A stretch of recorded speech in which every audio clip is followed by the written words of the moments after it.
build a new project again, and I'm going to demonstrate the paging.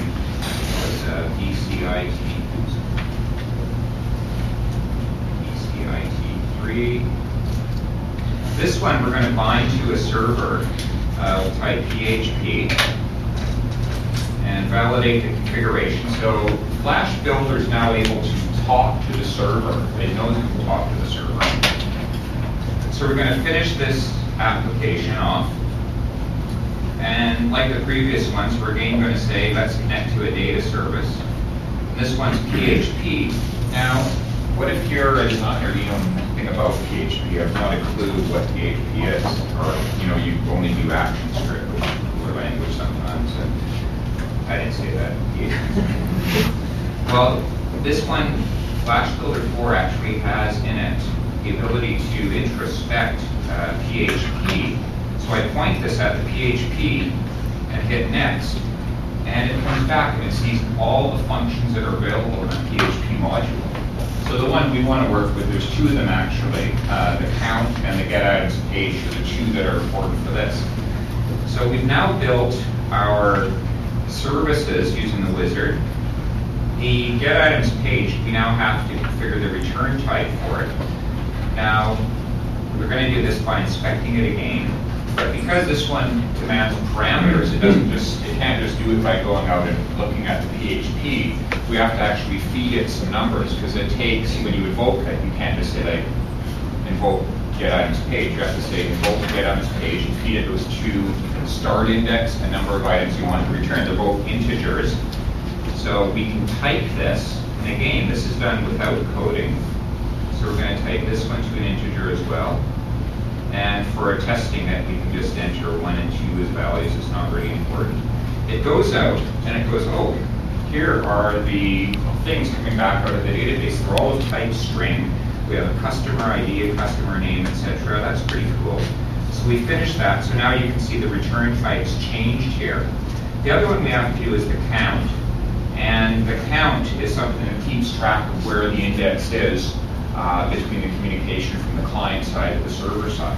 This is a very important part of service-oriented architecture when doing a data paging operation. It understands this is int. That's pretty basic, how much more we need to do. And now we can enable paging. And we have to know the primary key of the database. The primary key is the thing that it uses to count on. In this case, it's customer ID, which is going to be unique. And we can say what size we want page. So say we want 15 items back, we hit 15 here. And the count operation will use count. Finish this. And then we'll go to the design view and chuck a data grid up there again. The data grid is one of the most powerful things that are in the entire Flex component arsenal. And now we have this. Now just to show you what's going on in the background, I'm going to go to a new feature called the Network Monitor and enable this. And this is a great tool for developers to debug their application to see what's going on the wire between these two. Remember, even though this is just on my machine, the server that I'm running, the MAP version, could be anywhere in the world. And I'll now run this. It'll build another browser instance. Go out and it's page some data. Now in Flash Builder, you can see that in the network monitor, we have a request and a response. Now the request and the response can be seen in code view, the raw view. So here's the request. It's going out and it's saying parameters are 0 and 15. Make that larger for you so you can see it. This is a cool feature of Mac when you're presenting the ability to zoom in on stuff. The only problem is it's a little bit annoying if you don't zoom that. Anyhow, 0 and 15, and here's the response. Here's all the data that came back.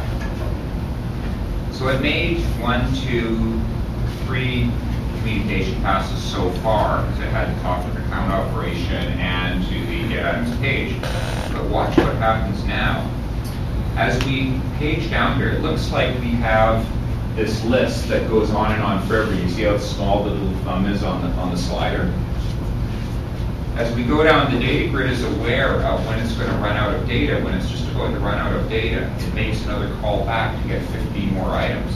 So to the user, it looks like, wow, that was really quick, and it's always giving me data back.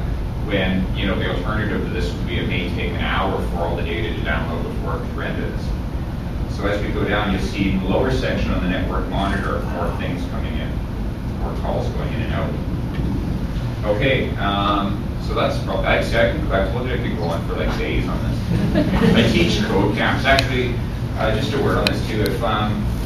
If you're wanting to go and like actually start coding with this, we're going to be teaching some code camps in town, and absolute beginners are welcome. There's nothing to be afraid of. Everything's laid out easily. There's also a Vancouver Flex Flash group, and they're going to be meeting on May to the